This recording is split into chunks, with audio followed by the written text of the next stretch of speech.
الحمد لله رب العالمين والعاقبة للمتقين والصلاة والسلام على سيد الأنبياء والمرسلين وعلى آله وأصحابه أجمعين. أما بعد، أعوذ بالله من الشيطان الرجيم. بسم الله الرحمن الرحيم. صراط الذين أنعمت عليهم صدق الله العظيم.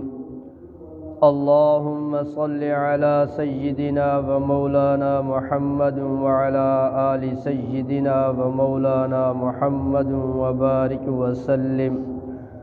اللهم صل على سيدنا ومولانا محمد وعلى آل سيدنا ومولانا محمد وبارك وسلم.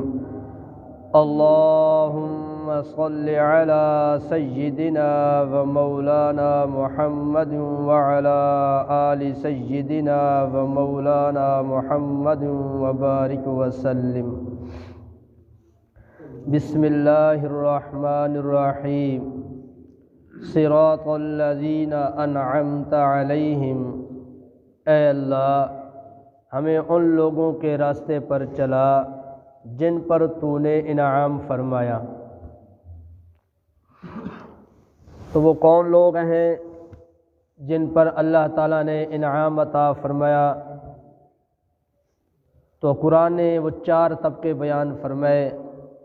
پہلا طبقہ انبیاء علیہم السلام کا، دوسرا طبقہ صدیقین کا، تیسرا طبقہ شہداء کا، چوتھا طبقہ صالحین کا. تو پہلے طبقے کے بارے میں بات ہو رہی تھی کہ نبیوں کے راستے پر کیسے چلیں. تو فرمایا جس طرح اللہ کے نبیوں نے ہر حال میں اللہ کے حکم کو زندہ کیا، اللہ کے حکم کو پورا کیا، تو ہمیں بھی ہر حال میں اللہ کا حکم پورا کرنا چاہیے.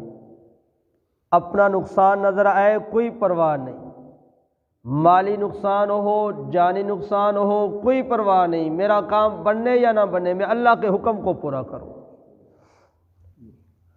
تو یہ نبیوں کا راستہ ہے. تو چند نبیوں کے ذکر مختصر کیے تھے. تو آج امام الانبیاء صلی اللہ علیہ وآلہ وسلم کے بارے میں کچھ عرض کرتا ہوں کہ اللہ تعالی ہمیں ان کے نقش قدم پہ چلنے کی توفیق عطا فرمائے. نبی اکرم صلی اللہ علیہ وآلہ وسلم کا دودھ پینے کا زمانہ ہے. اماں حلیمہ سلام اللہ علیہا نبی اکرم صلی اللہ علیہ وآلہ وسلم کو دودھ پلایا کرتی تھیں. تو حضرت حلیمہ کا ایک اور بیٹا بھی تھا جس کا نام عبداللہ تھا، وہ بھی اس زمانے میں دودھ پیا کرتا تھا. تو حضرت حلیمہ رضی اللہ تعالی عنہ ایک طرف سے دائیں طرف سے امام الانبیاء صلی اللہ علیہ وسلم کو دودھ پلاتی اور بائیں طرف سے اپنے بیٹے عبداللہ کو دودھ پلایا کرتی تھیں. ایک دفعہ جلدی سے محمد عربی صلی اللہ علیہ وسلم کو اٹھایا، دودھ پلانے کے لیے بجائے دائیں طرف پلانے کے بائیں طرف کر دیا. تو رحمت والے نبی صلی اللہ علیہ وسلم نے منہ پھیر لیا، دودھ نہیں پیا. اماں حلیمہ سلام اللہ علیہا پریشان ہو گئیں کہ میرے محبوب کو کیا ہو گیا، محمد عربی صلی اللہ علیہ وآلہ وسلم کو کیا ہو گیا، دودھ کیوں نہیں پی رہے. اور جب دائیں طرف سے پلانا شروع کیا تو امام الانبیاء صلی اللہ علیہ وآلہ وسلم نے دودھ پینا شروع کر دیا. اشارہ اس طرف تھا، علماء نے لکھا ہے کہ رحمت والے نبی صلی اللہ علیہ وآلہ وسلم نے دودھ پینے کے زمانے میں ہی بتا دیا میں تو لوگوں کو لوگوں سے حق دلوانے کے لیے آ رہا ہوں، اگر خود اپنے بھائی کا حق دودھ پی لیا تو دوسروں کو ان کے حق کیسے بتاؤں گا؟ یعنی دودھ پینے کے زمانے میں بھی میرے محبوب عربی صلی اللہ علیہ وسلم نے اپنے بھائی کا دودھ والا حصہ نہیں پیا۔ تو ہمارے نبی صلی اللہ علیہ وآلہ وسلم آ کر حق بتائے کہ لوگوں کے حق ادا کرو اور پورے حقوق دو، ان میں ڈنڈی نہ مارو۔ ہم تو اس نبی کے امتی ہیں جس نے دودھ پینے کے زمانے میں بھی حق کو پورا کیا ہے، اور آج ہم اس کا نام بھی لیتے ہیں، ان کا کلمہ بھی پڑھتے ہیں۔ ذرا دیکھیں اپنے معاملات میں کتنا بگاڑ پیدا کر رکھا ہے۔ حضور علیہ السلام نے جب فاران کی چوٹی پر اعلان کیا، یا ایھا الناس قولوا لا الہ الا اللہ تفلحوا، لوگوں کلمہ پڑھ لو کامیاب ہو جاؤ گے، تو اس وقت وہ لوگ جو حضور کو صادق کہتے تھے، امین کہتے تھے، امانت دار کہتے تھے، دیانت دار کہتے تھے، حضور کی عزت و تکریم کرتے تھے، تعریفیں کرتے تھے، وہی پتھر مارنے والے بن گئے۔ اتنا ستایا، حضور کو ستایا، حضور پہ ایمان لانے والوں کو ستایا، بالآخر اللہ کی طرف سے ہجرت کا حکم آ گیا۔ اب تھوڑا یاد رکھو، حضور علیہ السلام ہجرت کر رہے ہیں، مکے والوں کی امانتیں حضور کے پاس ہیں، مکے والوں کی امانتیں حضور کے پاس ہیں، کسی کے کپڑے، کسی کے پیسے، کسی کا کچھ، کسی کا کچھ۔ اب حضور یہ کر سکتے تھے کہ انہوں نے مجھے مارا ہے، میرے یاروں کو مارا ہے، میرے یاروں کو آگ کے انگاروں پہ لٹایا ہے، میرے اوپر ایمان لانے والوں کی انہوں نے پسلیاں توڑیں، آنکھیں نکالیں، ٹکڑے کیے، اب میں ہجرت کر رہا ہوں، ان کا مال بھی اپنے ساتھ لے کر جاتا ہوں، ان کا مال میں نہیں دیتا۔ انہوں نے مجھے ستایا کیوں ہے؟ انہوں نے مجھے مارا کیوں ہے؟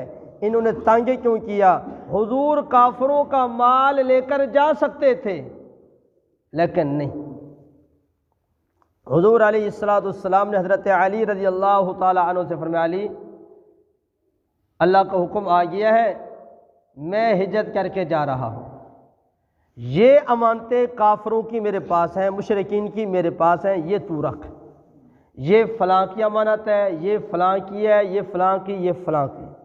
علی، ہر ایک کی امانت ان کے سپرد کر کے پھر میرے پاس آنا، مقام قباء پہ میں تیرا انتظار کروں گا۔ اے علی، جب تک تو میرے پاس نہیں آئے گا میں مدینے میں داخل نہیں ہوں گا۔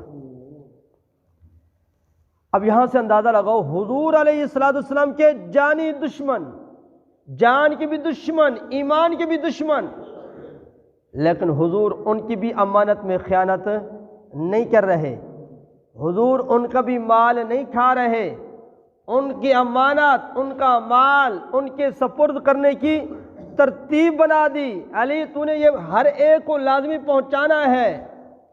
اور آج ہم کسی کو پیسے دینو نا قرضہ، تو آپس میں لڑائی ہو جائے، کہتا ہوں تو قرضہ لامے بتا دساں گا، قرضہ ہڑپ۔ کسی نے امانت رکھی ہوئی ہے، آپس میں کوئی بال تلخ کلامی ہو گئی، امانت ہڑپ۔ آپس میں تنازع ہو رہا ہے، تنازع کی وجہ سے ایک دوسرے کے مال کے اوپر ناجائز قبضے، ناجائز مال کھانا شروع کر دیتے ہیں۔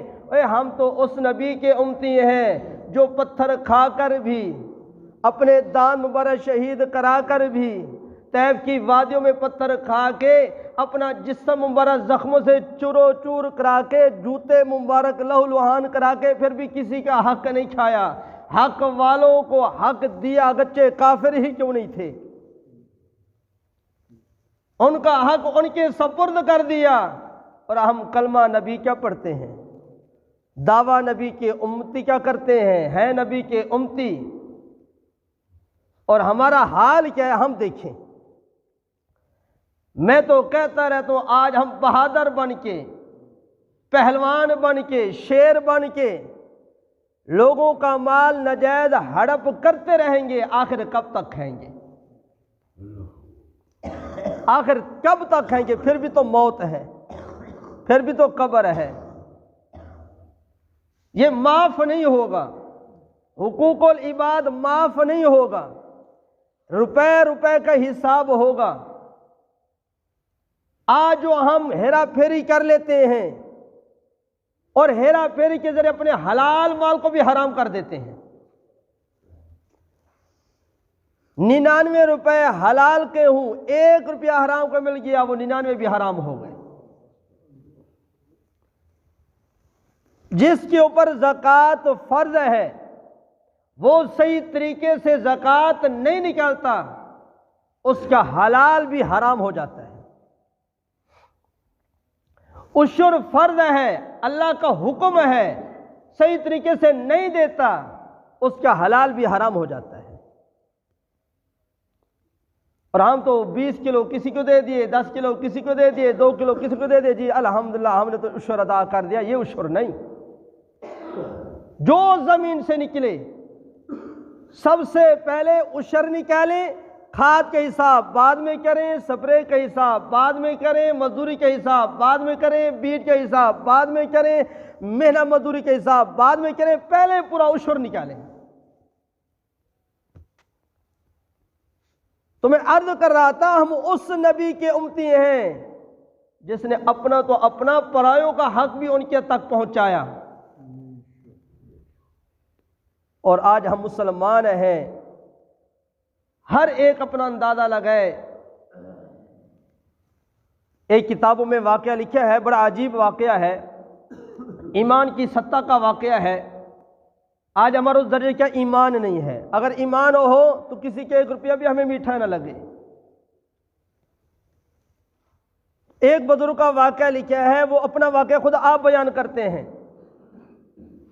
کہتے ہیں میں مکہ مکرمہ میں پہنچا، وہاں میرا حال یہ تھا، بھوک سے نڈھال تھا، کھانے پینے کے لیے کچھ چیز نہیں تھی، خریدنے کی طاقت نہیں تھی، پیسے بھی نہیں تھے۔ اب بھوکا پیاسا میں بیٹھا تھا، میں نے تھوڑا آگے نظر دوڑی، دیکھا تو ایک تھیلی پڑی ہے کہ ریشم کے کپڑے کی بنی ہوئی ہے۔ میں نے وہ تھیلی اٹھائی، گھر چلا گیا، اور جب میں نے وہ تھیلی کھولی تو اس کے اندر سے ایک قیمتی موتیوں کا ہار نکلا۔ اب میں نے وہ تھیلی رکھ دی، جب باہر نکلا تو دیکھا ایک بوڑھا آدمی ہے اور اعلان کر رہا ہے، کہہ رہا ہے کہ میرا ایک قیمتی ہار گم ہو گیا ہے، جس کو ملا ہو وہ ہار مجھے واپس کر دے، یہ 500 دینار میں اس کو دوں گا۔ اور 1 دینار کتنا قیمتی ہوتا ہے؟ سونے کے دینار، 500 دینار سونے کے سکے ہوتے ہیں۔ خیر، وہ بزرگ فرماتے ہیں میں نے اس باب بزرگ کو پکڑا، اپنے گھر لے آیا، اس سے نشانیاں پوچھی، وہ ہار کیسے ہے۔ جب اس نے ساری نشانیاں بتا دیں، میں نے وہ قیمتی ہار اٹھایا اور اس کو دے دیا، اور اس نے کہا یہ 500 دینار لے لو۔ کہتے میں نہیں لیتا بھئی، میں نے اعلان کیا تھا جو ہار دے گا 500 دینار میں اس کو دوں گا۔ کہتے میں نہیں لیتا، یہ تو میرا فرض بنتا تھا کہ یہ ہار آپ کا گم ہوا ہے، آپ تک پہنچانا میرے اوپر فرض تھا، میرے لیے حلال نہیں۔ اور آج کہیں سے کوئی چیز مل جائے تو ہم اٹھا کے کہتے ہیں یہ مال غنیمت آ گیا ہے، کھا پی جاتے ہیں، یہ جائز نہیں ہے، یہ بھی دینا پڑے گا۔ فرمایا کوئی چیز پڑی ہے اس کو دیکھو، ہاتھ ہی نہ لگاؤ، اگر ہاتھ لگا اٹھایا اب تلاش کرو، جس کا ہے اس تک پہنچاؤ، اگر وہ نہیں مل رہا پھر اس کے نام کا صدقہ کر دو، قیامت والے دن اللہ اس کو اس کا اجر دے دے گا۔ تو اس بزرگ نے 500 دینار نے لیا، وہ چلا گیا۔ بزرگ کہتے ہیں میں پھر دریا کا سفر شروع کیا، بحری جہاز میں جا رہا تھا تو درمیان میں کوئی ایسا مسئلہ بنا، وہ بحری جہاز وہ ٹوٹ گیا۔ اب ایک تختے پہ میں بیٹھا، چلتا چلتا کہیں جزیرے میں پہنچا، تو اس جزیرے میں کچھ لوگ رہتے تھے، ایک مسجد بھی تھی، میں نے وہاں نماز پڑھی، قرآن پڑھتا تھا۔ لوگ میرے پاس آئے، کہنے لگے کہ آپ ہمیں بھی قرآن پڑھا دیں۔ میں نے کہا ٹھیک ہے، میں آؤ میں پڑھاتا ہوں۔ میں نے ان کو قرآن پڑھانا شروع کر دیا، اللہ کی طرف سے مدد آنی شروع ہو گئی، میرا گزر اوقات اچھا ہونا شروع ہو گیا۔ پھر ان جزیرے والوں نے کہا آپ بڑے نیک ہیں، ہمارے ہاں ایک بچی ہے، یتیم ہے، تو آپ ایسا کریں اس سے نکاح کر لیں۔ وہ بزرگ فرماتے ہیں میں نے نکاح کر دیا، انہوں نے بار بار جب اصرار کیا تو میں نے نکاح کر لیا۔ اب نکاح ہونے کے بعد، رخصتی کے بعد میں نے دیکھا وہ قیمتی ہار جو گم ہوا تھا مجھے ملا تھا، وہ ہار اس بچی کے گلے میں ہے۔ میں حیران ہو گیا، میں ہار ہی دیکھتا رہا، یہ وہی ہار جو گم ہوا تھا مجھے ملا تھا بچی کے گلے میں۔ لوگوں نے کہا حیران کیوں ہو؟ کہنے لگا یہ ہار تو گم ہوا تھا مجھے ملا تھا۔ ایک بابا بزرگ تھا، اس نے اعلان کیا تھا جو ہار مجھے دے گا 500 دینار دوں گا، تو یہ ہار میں نے اس کو دیا تھا، یہ میں اس کے گلے میں دیکھ رہا ہوں۔ سارے جزیرے والوں نے بلند آواز سے کہا اللہ اکبر۔ تو بزرگ نے کہا بھی کیا ہو گیا؟ کہنے لگے جس بزرگ نے آپ سے یہ ہار لیا تھا نا، جس کا یہ یتیم بچی اس کی ہے، اور وہ کہا کرتا تھا پکا سچا مسلمان ہو تو ایسا ہو۔ وہ آپ کی بڑی تعریفیں کرتا تھا کہ بڑا ایماندار ہے، کہ لاکھوں روپے کا ہار اس کو مل گیا۔ اس کا ایمان دیکھو، اس نے مجھے وہ ہار واپس کر دیا اور 500 دینار انعام بھی نہیں لیا۔ مسلمان ہو تو ایسا ہو، پکا اور سچا مسلمان۔ وہ کہنے لگے، وہ بابا دعا کیا کرتا تھا اللہ وہ جو پکا سچا مسلمان ہے مجھے ملا دے، اگر وہ مجھے مل گیا میں اپنی بیٹی کے نکاح اس کے ساتھ کروں گا۔ اللہ نے وہ بابے کو تو لے لیا، وہ تو فوت ہو گیا، لیکن اس کی دعا قبول ہو گئی کہ اس کی بچی تیرے نکاح میں آ گئی ہے۔ تو میرے بھائیو، جب بندہ حلال کی کوشش کرتا ہے پھر اللہ تعالیٰ حلال راستے سے دیتے ہیں۔ جب ہم کوشش ہی نہ کریں، نیت یہ آج فلاں کو دھوکہ دینا ہے، آج فلاں کا حق کھانا ہے، آج فلاں کا مال چرانا ہے، فلاں کا ڈاکہ ڈالنا ہے، پھر وہی نصیب بنتا ہے، دنیا میں بھی مار آخرت میں بھی مار۔ تو وہ فرماتے ہیں میری شادی ہو گئی، اس میں سے 2 بیٹے پیدا ہوئے، پھر وہ میری گھر والی فوت ہو گئی، وہ 2 بیٹے بھی فوت ہو گئے۔ وہ ہار میں نے 1 لاکھ دینار کا بیچا، قیمتی ہار 1 لاکھ دینار کا بیچا۔ اب وہ دینار سونے کے، اب ہمارے پاکستان کے تو کروڑوں روپے بنتے ہیں۔ تو اگر ہم ذرا سوچ لیں، میں اپنی بات آپ کی نہیں کرتا، میرا ایمان کمزور ہے، میں اپنی بات کروں، میں جا رہا ہوں، مجھے راستے میں کہ 1000 کا نوٹ پڑا ہوا مل جائے، میں دائیں بائیں دیکھ کچھ دیکھ تو نہیں رہا، اٹھاؤں گا چپ کر کے جیب میں ڈالوں گا، بڑا خوش ہوں گا آج تو میری عید ہو گئی، اے اللہ دی مدد آ گئی ہے۔ یہ تو میں خود مفتی بن کے فتویٰ لگا دیا جی اللہ نے مجھے رزق دیا ہے، پتہ نہیں کس کا گرا ہے، یہ مجھے دینا پڑے گا، ایک ایک ہی دینے پڑیں گے۔ اور آج کسی کی چیز میں اٹھا لوں نا، راستے میں مل گئی میں اٹھا لوں، تو کوئی پوچھنے کے لیے جی فلاں چیز کو مجھے پتہ ہے؟ نہیں جی میں نے تو پتہ کوئی نہیں، پتہ ہے میرے پاس ہے، میں نے اٹھا بھی لی ہے، میرے جیب میں ہے، پوچھنے والا بھی آگے جس کی گری ہے پھر بھی میں جھوٹ بولتا ہوں میرے پاس نہیں ہے۔ اگر کوئی گواہ بھی لگ جائے جی فلاں نے اٹھائی ہے، کہتے تسی میرے چور بنا دے ہو، تسی بڑے مومن ہو، ایمان والے ہو۔ ہم حرام کو حلال کرنے کے لیے جھوٹی قسم اٹھا لیتے ہیں، قرآن اٹھا لیتے ہیں، یہ کتنے دن کھائیں گے، کتنے دن پیٹ کو بھریں گے؟ میں تو یہ اکثر سوچتا رہتا ہوں کہ جو ہم مسلمان کر رہے ہیں، حلال حرام کا کوئی احتیاط نہیں کرتے، حلال حرام کو ملا رہے ہیں۔ دیکھو میں نے کہیں سے 1,00,000 روپیہ لوٹ لیا، پورا 1,00,000 میں تو نہیں کھاؤں گا نا، اس کی کوئی چیز بناؤں گا، اپنے بچوں کے لیے بناؤں گا، میں تو قبر میں چلا جاؤں گا۔ جو حرام پیسے سے چیز بنائی تھی وہ میری نسلوں تک کھاتے رہیں گے، وہ میں زمین لی تو نسلوں تک تقسیم ہوگی، وہ سارے کے سارے حرام میں مبتلا ہوں گے۔ میں نے ایسا گندا کام کیا، خود تو حرام میں مبتلا ہوا، اپنی نسلوں کو بھی حرام میں مبتلا کر کے چلا گیا، اپنی آخرت تو برباد کی، اپنی اولاد اور نسل کو بھی آخرت برباد کر کے چلا گیا۔ اس سے بڑا بدبخت کون ہوگا جو اپنی آخرت والی ہمیشہ والی زندگی کو خراب کر کے چلا جائے؟ تو میرے بھائیوں، ایک وقت کا ملے ایک وقت کا نہ ملے کوئی بات نہیں، الحمدللہ کہہ دیا کریں، اللہ کا شکر ادا کیا کریں، اب نہیں تو صبح مل جائے گا، صبح نہیں ملا تو شام کو مل جائے گا۔ اللہ حلال کا کھلائے، حرام سے بچنا چاہیے، حرام سے اجتناب کرنا چاہیے۔ ایک لقمہ حرام کا پیٹ میں آ جائے 40 دن تک دعا قبول نہیں ہوتی، علماء نے لکھا ہے 40 دن تک عبادت بھی قبول نہیں ہوتی۔ اور جو لقمے پیٹ میں حرام کے آئیں گے وہ تو جہنم کے انگارے جمع کر رہے ہیں، کیسا ہمارا بدبخت پیٹ ہے جو حرام کھا کھا کر جہنم کی آگ دنیا میں اپنے پیٹ میں بھر رہا ہے، اور قیامت والے دن یہی پیٹ کی آگ منہ کے ذریعے باہر نکلے گی۔